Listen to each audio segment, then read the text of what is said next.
मेरे प्यारे बच्चों, स्वागत है आप सभी का स्टडी विथ अनीस सर के इस प्यारे से यूट्यूब चैनल पर। तो बच्चों, आपको पता होगा कि हमारी केमिस्ट्री की क्लास स्टार्ट हो चुकी है और आज ये हमारा केमिस्ट्री का 7th या फिर 8th लेक्चर है ना।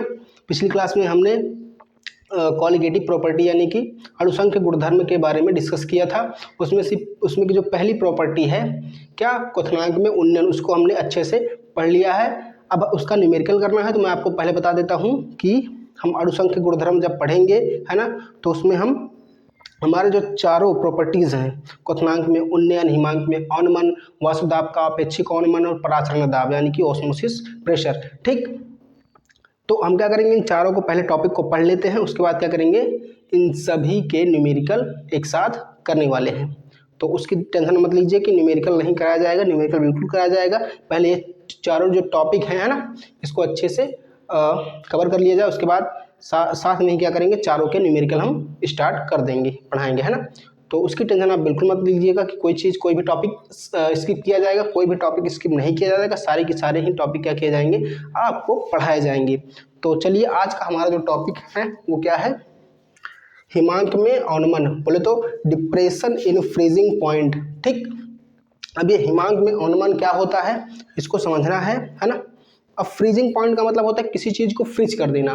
फ्रीज कर देना बोले तो जमा देना है ना। हिमांक मतलब होता है कि वह तापमान है ना, जिस चीज़ पर कोई भी चीज़ क्या होती है, फ्रीज हो जाती है, जम जाती है, उसे क्या बोलते हैं, हिमांक, उस द्रव का। ठीक, चलिए, तो सबसे पहले अगर हमको समझना है कि हिमांक में औनमन क्या है ना, तो हमें क्या करना पड़ेगा, अच्छे से इसको पहले समझना पड़ेगा। हम क्या कर रहे हैं, एक हमको बनाना पड़ेगा पहले फ्रीजर है ना। चलिए, एक फ्रीजर बना लेते हैं अच्छा सा कोई, ये लीजिए, ये एक फ्रीजर हमने बना लिया। यहाँ पे हम बटन लगा दे रहे हैं। ठीक, हमने फ्रीजर बना दिया है ना। अब क्या करेंगे, यहाँ पे इसके अंदर हम कुछ बर्तन रख रहे हैं जिसमें हम कुछ अलग अलग चीज़ें रखेंगे। जैसे यहाँ पे हम एक बर्तन ये हो गया, एक बर्तन ये हो गया, एक बर्तन ये, और ये एक बर्तन ये।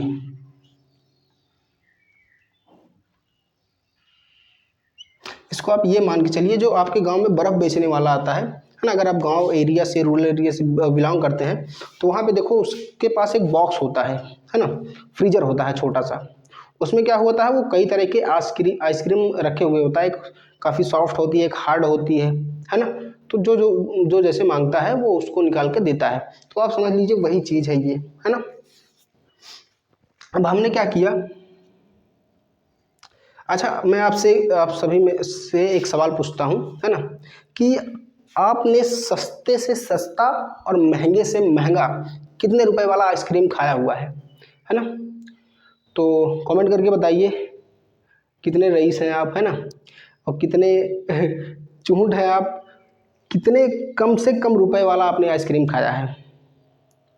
देखिए, आपका तो मुझे पता नहीं, लेकिन मेरे टाइम पे जब मैं बहुत छोटा था, मेरे बचपन में है ना, एक चाचा आते थे, उनके पास क्या होता था, ऐसे ही एक बॉक्स होता था जिसमें वो आइसक्रीम रखे होते थे है ना, और 1 रुपए की 2 आइसक्रीम देते थे है ना, वो ऐसे होती थी।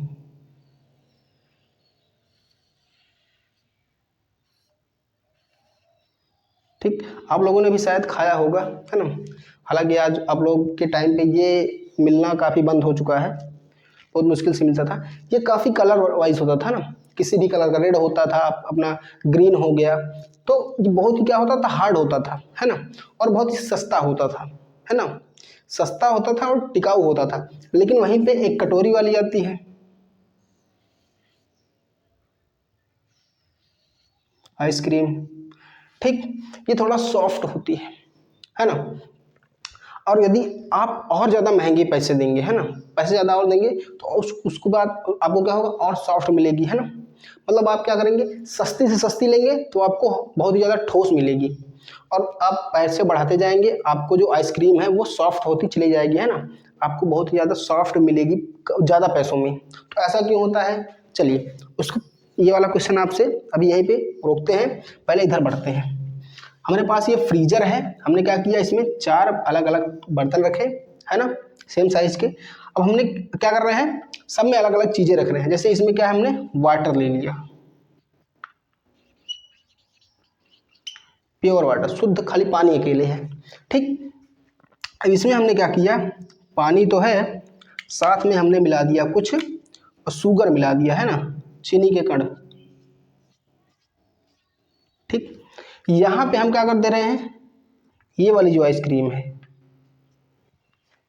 ये हमने बना दिया शरबत।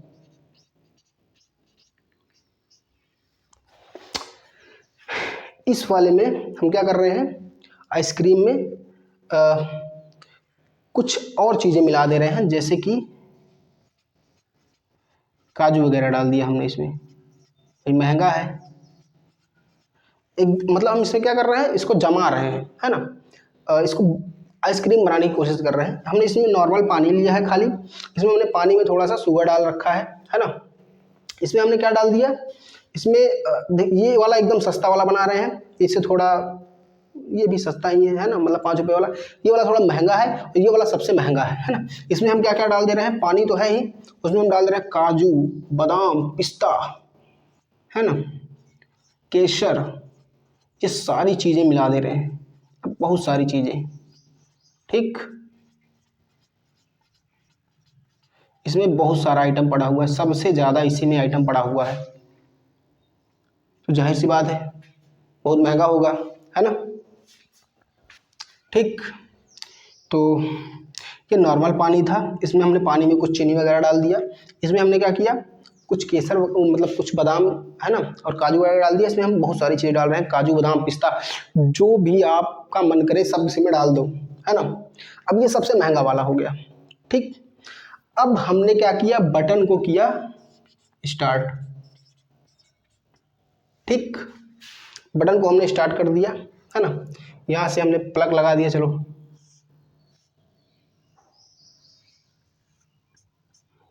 प्लग है ना, बोर्ड में हमने लगा दिया, बटन कर दिया स्टार्ट। अब क्या होगा, टेम्परेचर इसके अंदर का क्या होगा, घटना स्टार्ट हो जाएगा, है ना। भाई तापमान क्या होगा, कम होना चालू हो जाएगा, क्योंकि फ्रीजर है, फ्रीज करेगा, चीज़ों को ठंडा करेगा, है ना। अब तापमान मान लो इसका हो गया घटकर 10 डिग्री सेल्सियस, ठीक। अब जब 10 डिग्री सेल्सियस हुआ तब इसमें क्या होगा, आपको देखने को मिलेगा, चीज़ें ठंडी होना स्टार्ट हो जाएंगी, है ना। अब और घट के मान लो कितना हो गया अपना 0 डिग्री सेल्सियस, है ना, ब्लैक से ही लिखते हैं ताकि साफ साफ दिखे। तापमान घट कितना हो गया, 0 डिग्री सेल्सियस। अब आपको पता है जैसे ही तापमान अपना कितना होगा, 0 डिग्री सेल्सियस होगा, है ना, तो 0 डिग्री सेल्सियस किसका हिमांक है, जल का।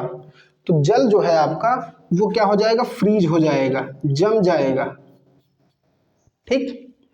किस में बदल जाएगा, बर्फ में बदल जाएगा, है ना, किस पे, 0 डिग्री सेल्सियस पर, है ना। लेकिन एक चीज आप देख रहे होंगे, ये क्या बन गया अपना, बर्फ बन गया,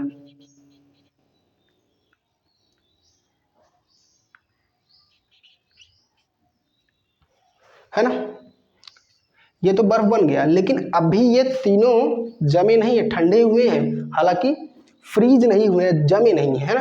अब इनको अगर ठंडा करना है तो तापमान आपको और कम करना पड़ेगा, और इसको ज़्यादा ठंडा करना पड़ेगा, है ना। मान लो तापमान हमने कर दिया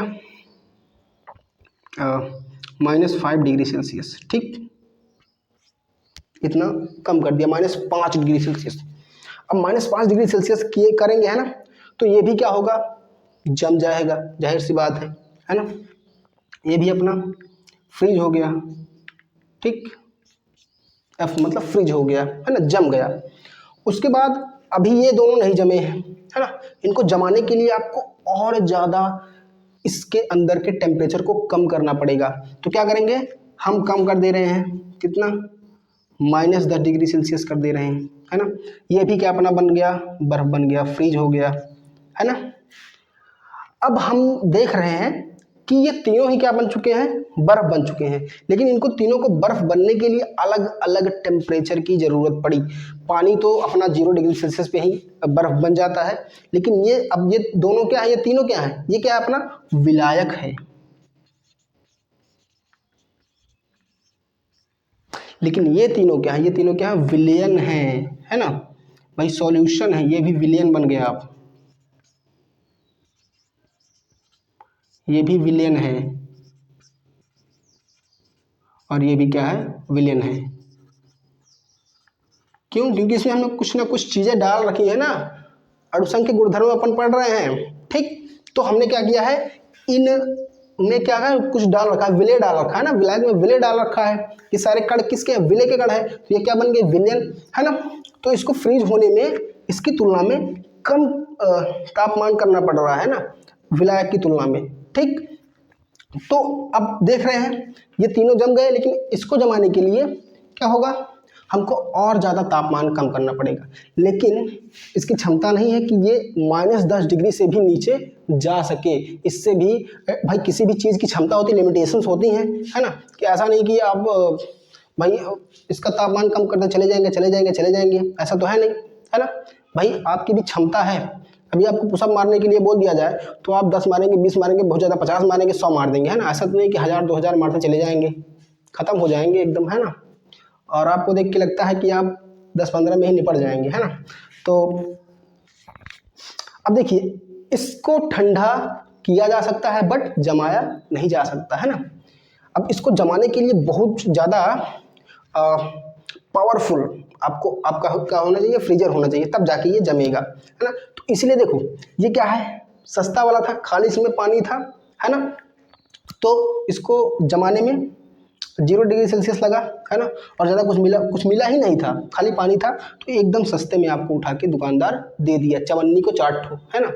उसके बाद ये इसमें इसने शुगर डाल रखा था, है ना, तो शुगर थोड़ी सी महंगी है ना। तो इसलिए इसने क्या कर दिया, इसका रेट लगा दिया 5 रुपये। अब इसमें इसने काजू बादाम डाल रखा है ना, ठीक है, और ये क्या है, सॉफ्ट है इसकी तुलना में, है ना, ठीक। तो इसके लिए क्या करेगा, आपको और थोड़ा महंगा महंगा दिखा, है ना। इसमें तो भाई साहब क्या क्या ही डाल रखा, सारे ड्राई फ्रूट्स डाल रखे हैं ना, अच्छी अच्छी चीज़ें, आपका काजू बादाम पिस्ता, है ना, और जो भी केसर आप समझ लो, सारी चीज़ें इसमें डाल दिया है बंदे ने, है ना। तो ये बहुत ज़्यादा महंगा होने वाला है और जल्दी ही ये फ्रीज नहीं होगा, है ना, हमेशा क्या होगा, मुलायम बना रहेगा, सॉफ्ट, जो कि खाने में मज़ा आता है। तो आप ये चीज़ समझ में आई आपके, है ना, कि ये आपको महंगा क्यों पड़ता था और ये आपको सस्ता क्यों पड़ता था, है ना। तो ये तो समझ में आ रहा है। और महंगा वाला सॉफ्ट क्यों होता था और सस्ता वाला ठोस क्यों होता था, समझ में आया। क्योंकि सस्ते वाले में कुछ डाला नहीं होता है ना।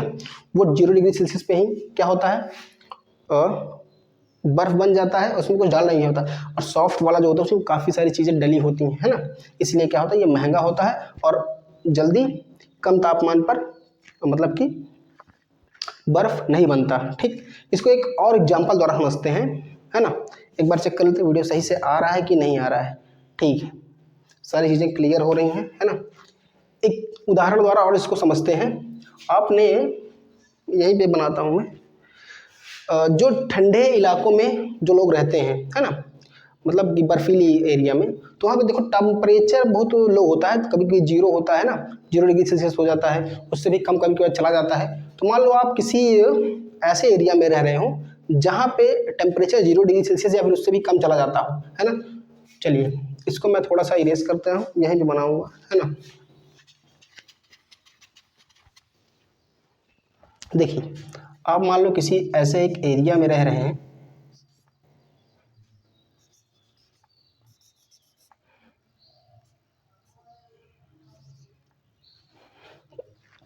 जहाँ पे तापमान क्या होगा, बहुत ही कम रहता है ना, ठंडा एरिया है। आपके पास मान लो एक ट्रक है,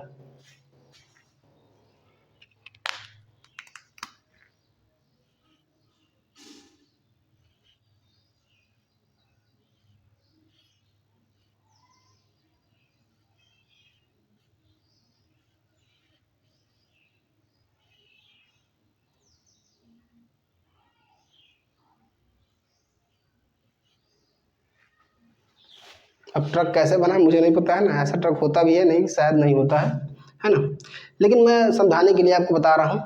ठीक, बहुत ही घटिया आर्ट बना हुआ है। तो आपने देखा होगा जब भी गाड़ी क्या होती है बंद पड़ जाती है ना, ट्रक वगैरह, जो बड़ी गाड़ियाँ होती हैं, छोटी गाड़ियों की मैं बात नहीं कर रहा हूँ, बड़ी गाड़ियों की बात कर रहा हूँ, है ना। 4 व्हीलर में आप कोई भी ले लो तो मिल जाएगा आपको। जो गाड़ी का बोनट होता है ना, गाड़ी बंद पड़ गई, देखेंगे आप आदमी क्या करता है, गाड़ी रोकता है, आगे जाके बोनट उठाता है। जब बोनट उठाता है उसमें देखो आप बहुत सारा भाप निकल रहा होता है ना। भाप क्यों निकल रहा होता है कि अंदर यहाँ पे क्या होता है, रेडिएटर लगा होता है, रेडिएटर है ना। रेडिएटर में क्या भरा होता है आपका, पानी भरा होता है ना भाई। यहाँ पे क्या होता है, इंजन के पास एक रेडिएटर होता है, रेडिएटर में क्या भरा होता है, पानी भरा होता है। तो अब जब मान लो यहाँ पे क्या हुई, बहुत ज़्यादा ठंड पड़ गई है ना, शाम के टाइम पे, सुबह के टाइम बहुत ज़्यादा ठंड पड़ गई। अब टेम्परेचर चला गया तुम्हारा 0 डिग्री सेल्सियस, है ना। तो जैसे टेम्परेचर जाएगा 0 डिग्री सेल्सियस, तो उस अवस्था में क्या होगा, रेडिएटर के अंदर का पानी जो है वो क्या बन जाएगा, फ्रिज हो जाएगा, है ना, बर्फ बन जाएगा। तो रेडिएटर के अंदर का जब पानी क्या बन जाएगा, बर्फ बन जाएगा। तो वैसे स्थिति में तो फिर वो क्या करेगा, आपके वाहन को नुकसान पहुंचा सकता है ना, नुकसान पहुंचाएगा, जाहिर सी बात है भाई। लिक्विड होना चाहिए उसके अंदर, है ना। ठीक, पानी है ना, तब तो ठीक है। अब जब जैसे ही तापमान क्या गया 0 डिग्री सेल्सियस, पानी आपका क्या बन जाएगा, बर्फ बन जाएगा, जो कि क्या करेगा, आपके वाहन को नुकसान पहुंचाएगा। तो ऐसे में क्या करना चाहिए आपको, है ना भाई। ऐसा तो है नहीं कि बर्फीली एरियो में ट्रक वगैरह चलते नहीं हैं, गाड़ियाँ चलती नहीं हैं, हर जगह चलती हैं, है ना। तो वो लोग क्या करते हैं, क्या उपाय करते हैं, है ना। अभी अब बताओ, आप दिमाग थोड़ा सा अगर लगा पा रहे होंगे, है ना। ये देखो पानी था, पानी में मैंने क्या किया, थोड़ा सा शुगर डाल दिया, है ना, डाल दिया। तो जो शुगर का फ्रीजिंग पॉइंट है ना, क्वथनांक है, वो कितना पहुंच गया, 5 डिग्री सेल्सियस माइनस का। मतलब अब ये जो विलयन है ना, ये 0 डिग्री सेल्सियस पर जम नहीं रहा है ना। इसको अगर जमाना है तो आपको -5 डिग्री सेल्सियस इसका तापमान करना होगा। तो वहीं पे 0 डिग्री सेल्सियस है ना, आपको अगर क्या करना है, पानी को जमने से रोकना है, तो इसमें आपको कुछ ना कुछ विलेय पदार्थ डालना पड़ेगा, जिससे क्या हो, इसके अंदर के पानी का जो फ्रीजिंग पॉइंट है वो क्या होगा, बढ़ जाएगा। मतलब 0 से और ज़्यादा नीचे चला जाएगा, -5, -4, -3 या फिर कुछ भी -10 तक चला जाएगा, है ना। तो कौन सा विलेय पदार्थ इसमें मिलाते हैं, वाटर में। तो ठंडे एरियो में बिकने वाला है, मतलब बिकता है हमेशा एक चीज़,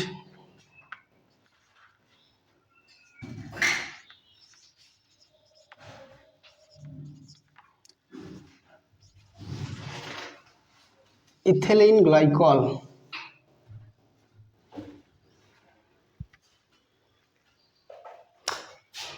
हिंदी में मैं लिख देता हूँ इसको,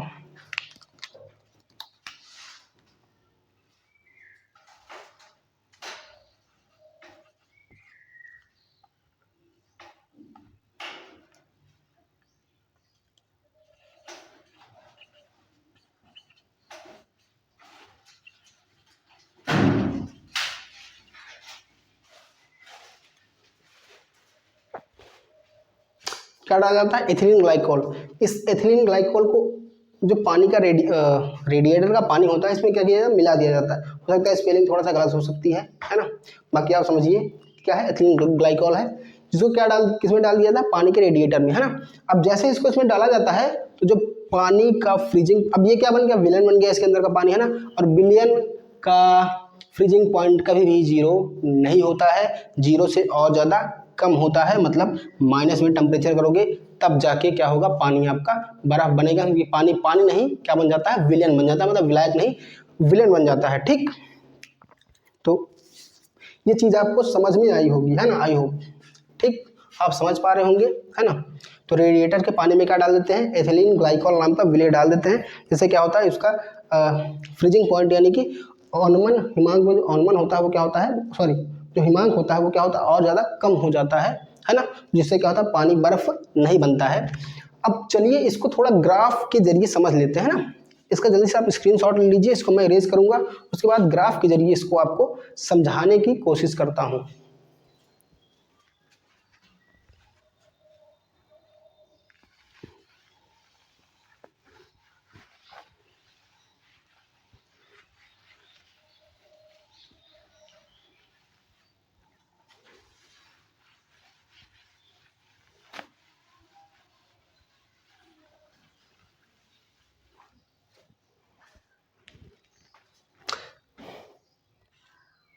पिछली बार आपने क्वथनांक का जब उन्नयन हम पढ़ रहे थे, है ना, उसमें हमने ग्राफ बनाया था, वही चीज़ मैं फिर से बना रहा हूँ।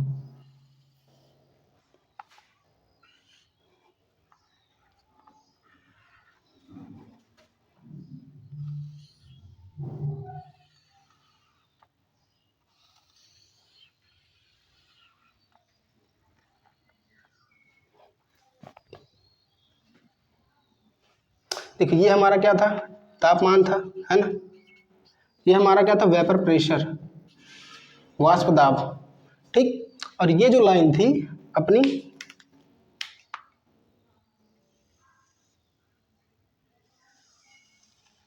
किसकी थी, 760 Hg की, ठीक है ना। यहाँ पे अपना क्या था, ये विलायक का तापमान था 100 डिग्री सेल्सियस, है ना, ये था अपना विलायक, ये अपना क्या था, विलयन, है ना। इसका विलायक का जो क्वथनांक था, है ना, 760 पर कितना था, 100 डिग्री सेल्सियस। और ये जो विलयन था, है ना, इसका जब 760 किए थे तब कितना आया था, मान के चलो 110, क्या क्या कर रहा हूँ भाई, कैसे लिख रहा हूँ मैं, डिग्री सेल्सियस, है ना। मतलब ऐसा कोई फिक्स नहीं कि 110 ही होगा, बट 100 से क्या होगा, विलियन का ज़्यादा होगा ना, 760 पर, है ना, 180 पर, ठीक। मैं किसकी बात कर रहा हूँ, आप अगर समझ रहे होंगे, जब मैंने कल क्वथनांक में उन्नयन पढ़ाया था ना, ठीक, तो आप उसको देखेंगे, समझ में आएगा आप। ये अपना किसका मान था,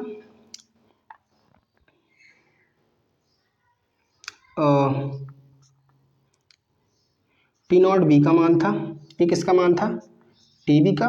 और इन दोनों के बीच का जो डिफरेंस था, है ना, अंतर था, वो अपना क्या था, डेल TB, है ना। इन दोनों के बीच का जो अंतर था वो क्या था, डेल TB, यानी कि क्वथनांक में उन्नयन, ठीक। मतलब देखो, जैसे पहले विलायक था 100 डिग्री सेल्सियस था, है ना, 760 वाष्प दाब पे क्या था तापमान, विलायक यानी जल का 100 डिग्री सेल्सियस था। जैसे हमने उसमें कुछ विलय मिलाया, है ना, तो उसका क्वथनांक क्या हो गया, बढ़ गया।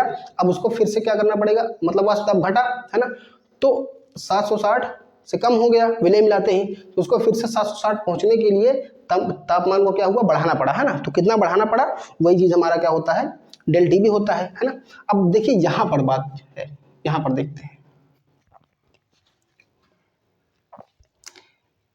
ये जो अपना है ताप को मैं यहाँ पे लिख दे रहा हूँ, ये ताप है अपना,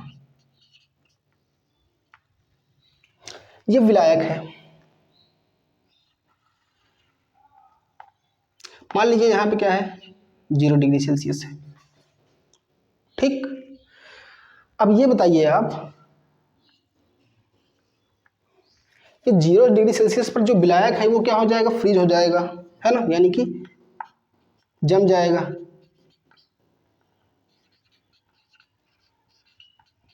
विलायक 0 डिग्री सेल्सियस पर, लेकिन जो विलयन है उसको जमने के लिए क्या ये 0 डिग्री सेल्सियस काफ़ी होगा, जी नहीं। मैंने बताया था, अभी बताया, है ना, कि जो विलयन का फ्रीजिंग पॉइंट होता है, यानी कि हिमांक होता है, वो 0 से हमेशा क्या होगा, कम होगा। मतलब आपको माइनस में आना पड़ेगा यहाँ पर, है ना। मान के चलते हैं -5 ले लेते हैं, ठीक।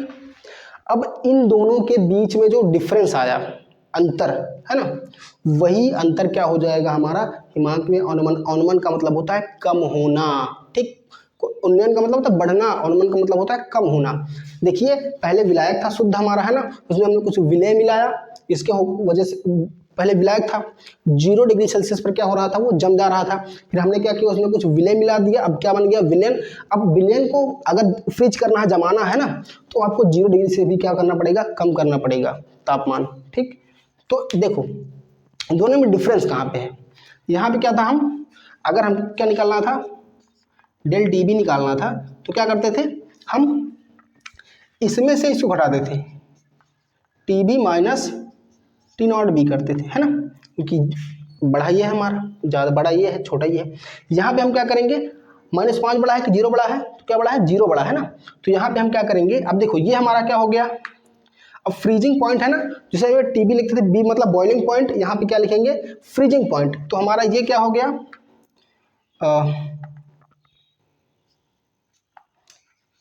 ये T0F हो गया है ना, मतलब शुद्ध विलायक का हिमांक, और ये हमारा क्या हो जाएगा, TF हो जाएगा। TF बोले तो विलयन का हिमांक है ना, तो इसमें से इसको माइनस कर देंगे तो कितना कम हुआ है ये पता चल जाएगा। मतलब अगर हमको क्या निकालना है, डेल TF निकालना है ना, हिमांक में अवनमन निकालना है, तो उसके लिए आपको क्या करना पड़ेगा, T0F माइनस TF। ठीक,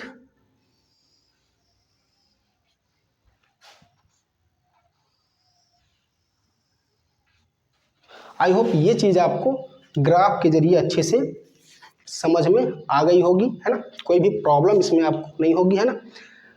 भी प्रॉब्लम उन्हीं लोगों को हो सकती है, वैसे तो मैं कोशिश कर रहा हूँ, है ना, कि सारी चीज़ें एक ही इसी वीडियो में समझा दिया जाए, बट है ना, जिनको समझ में नहीं आ रहा प्लीज़ आप पीछे की जाके मेरी जो भी वीडियोज़ हैं, है ना, इस प्लेलिस्ट की आप देखिए, आपको चैनल में हमारी प्लेलिस्ट मिल जाएगी क्लास 12 केमिस्ट्री के नाम से, है ना, बाय दीपक सर, वहाँ पे आप चेक कीजिए। तो हमारी लाइन से है ना इस चैप्टर की सारी क्लासेस हो रही हैं, पूरा क्या करेंगे आपका नवंबर लास्ट तक आपका पूरा सिलेबस क्या करेंगे, खत्म कर देंगे। अभी इनऑर्गेनिक हम पढ़ा रहे हैं, सॉरी क्या बोल रहे हैं उसको, फिजिकल केमिस्ट्री हमारा चल रहा है ना, 3 चैप्टर है इसमें, पहले फिजिकल खत्म करेंगे, उसके बाद सीधा आएंगे ऑर्गेनिक पे, ऑर्गेनिक पूरा खत्म करने के बाद इनऑर्गेनिक रह जाएगा। तो वो 2 चैप्टर है, उसको दो ही चैप्टर है, उसको खत्म कर देंगे आसानी से, दिक्कत नहीं है। ठीक, तो ये फिजिकल पढ़ाने के बाद सीधा आएंगे ऑर्गेनिक केमिस्ट्री पर, है ना, तो दिक्कत नहीं लेना, नवंबर लास्ट तक आपका सिलेबस क्या करेंगे खींच के हम खत्म कर देंगे। उसके बाद अपन इंपॉर्टेंट क्वेश्चन लगाएंगे, आंसर लगाएंगे, जिससे क्या हो सके आपका केमिस्ट्री में 100 आउट ऑफ 100 मार्क्स मिल सके। तो उसके लिए आप टेंशन मत लीजिए, आप हम पे भरोसा रखिए, है ना, भरोसा जताइए, वीडियो को लाइक करके चैनल को सब्सक्राइब करके अपने दोस्तों के साथ शेयर कीजिए, है ना भाई, थोड़ा हमें सपोर्ट कीजिए, आपके सपोर्ट की बहुत ज़्यादा ज़रूरत है हमको। चलिए आप इसका स्क्रीनशॉट ले लीजिए, उसके बाद हम क्या करेंगे, इसका फॉर्मूला डिराइव करेंगे, है ना। चलिए उम्मीद है आप लोगों ने इसका स्क्रीनशॉट ले लिया होगा। चलिए फॉर्मूला डिराइव करते हैं।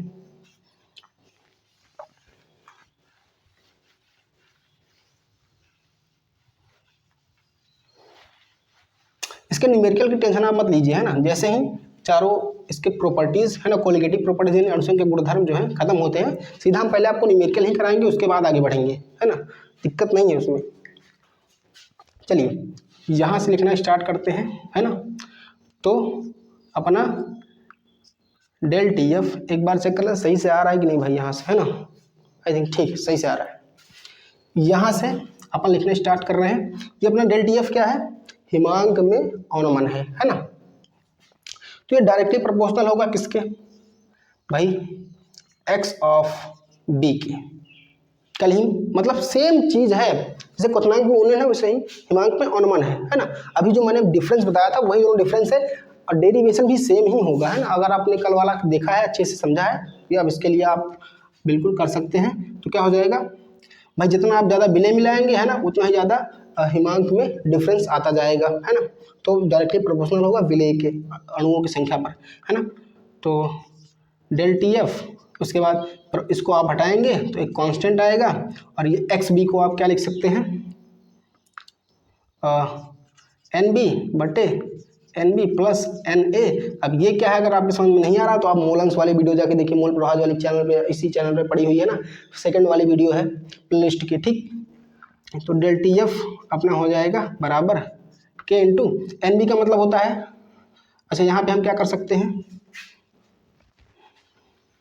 अपने को पता होता है ना, कि जो विलय होता है विलायक की मात्रा में क्या होता है, बहुत ज़्यादा कम होता है। चूंकि NB बहुत ज़्यादा कम होता है किसकी मात्रा में, Na की मात्रा में, तो हम नीचे वाले NB को क्या कर सकते हैं, नेग्लेक्ट कर सकते हैं, है ना। तो हमारा डेल TF क्या हो जाएगा, K इंटू NB अपान NA। NB को हमने क्या मान लिया, नेग्लेक्ट मान लिया।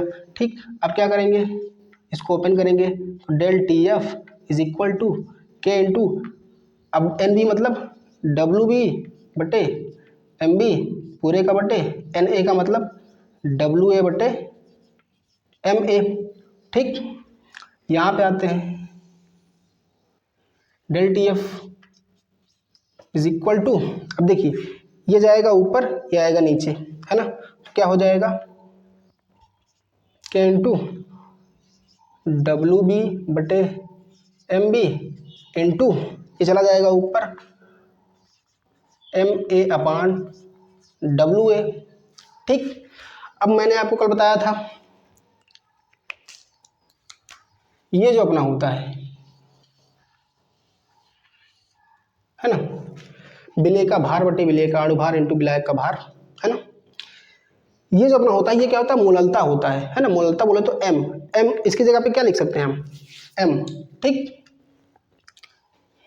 तो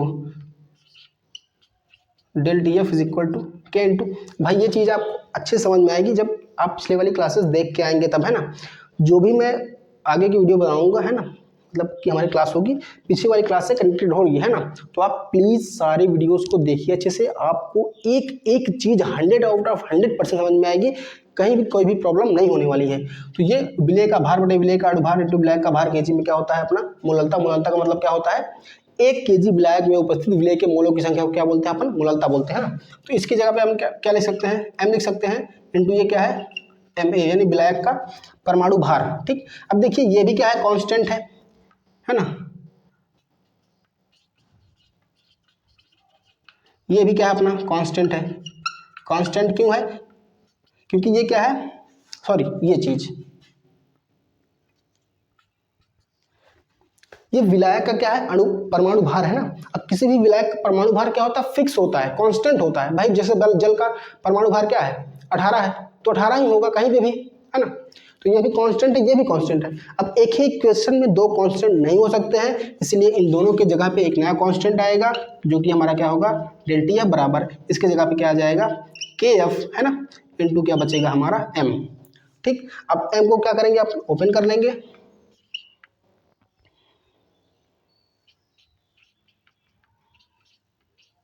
के एफ इंटू एम, एम हमारे क्या है मोललता, ओपन कर लेंगे, भार बटा अणुभार इंटू विलायक का भार, है ना, यानी कि डब्ल्यू ए। अब ये देखो किस में होता है, देखिए विलायक का भार यहाँ पे डब्ल्यू ए क्या होता है, केजी में होता है ना। अब लेकिन आप जितने भी क्वेश्चन देखेंगे, है ना, आपके हिमांक में अनमन हो गया, क्वथनांक में उन्नयन हो गया, तो वहाँ पे जो आपको विलायक का भार दिया रहेगा किस में दिया गया रहेगा, ग्राम में दिया गया रहेगा, है ना। यहाँ पे क्या दिया रहेगा, क्वेश्चन में ग्राम में दिया गया रहेगा, जिसको क्या करना होगा आपको केजी में, यानी कि आपको 1000 से डिवाइड करना होगा। जब आप 1000 से डिवाइड करेंगे तो आपका जो डेल टी एफ हो जाएगा वो क्या हो जाएगा, के एफ इंटू डब्ल्यू बी।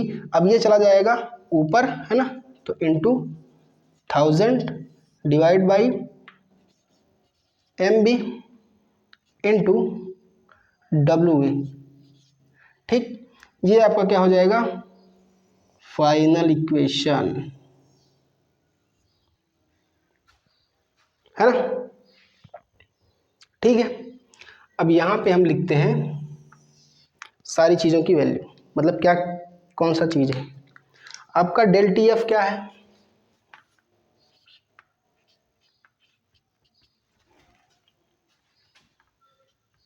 हिमांक में अवनमन,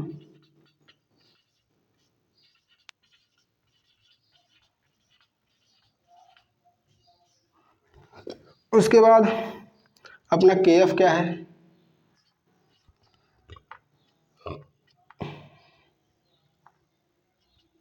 मोलल अवनमन स्थिरांक,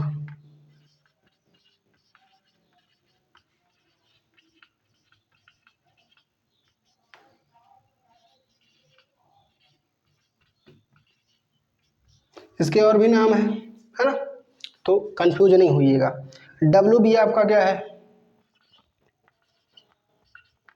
विलेय का भार, weight of solute. M B क्या है, विलेय का परमाणु भार, मोलिकुलर मास ऑफ सोल्यूट।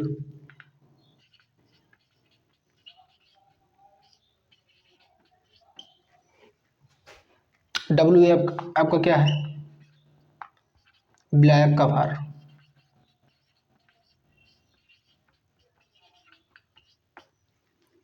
ठीक, तो देखिए जल्दी से आप क्या कीजिए, इसका एक अच्छा सा स्क्रीनशॉट लीजिए, है ना। फॉर्मूला आपका जो क्या है, ड्राइव हो चुका है ना इसका।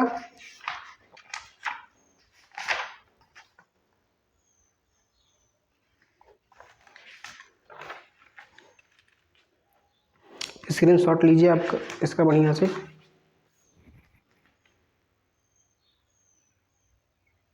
चलिए, आपने स्क्रीनशॉट तो ले ही लिया होगा, है ना, उसमें कोई प्रॉब्लम वाली बात नहीं है अच्छे से। तो ये जो टॉपिक है आपका, ये क्या हुआ, फिनिश हो गया आपका हिमांक में ऑनमन, है ना। बस इतना ही था। आपको ये फॉर्मूला याद होना चाहिए। ये डेरिवेशन जल्दी पूछा नहीं जाता है, बट आपको आना चाहिए, है ना। और जो भी मैंने इसका कॉन्सेप्ट बताया आपके दिमाग में समझ में आया होगा, है ना। ये वाला फॉर्मूला भी आप लिख के रखिएगा, del T F is equal to आपका T not F minus T F, है ना। यहाँ पे आपका टी नॉट एफ मैंने लिख रखा है, sorry T F, del T F लिख रखा है, टी नॉट एफ आपका क्या हो जाएगा, विलायक का हिमांक,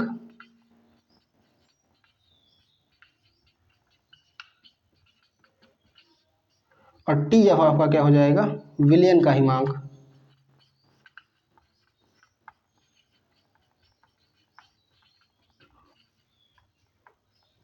है ना। तो सारी चीज़ें मैंने आपको बता दिया। तो चलिए, कल का हमारा टॉपिक होने वाला है परासरण दाब, है ना। तो बहुत ही ज़्यादा इंटरेस्टिंग टॉपिक है, आपको मज़ा आएगा, है ना।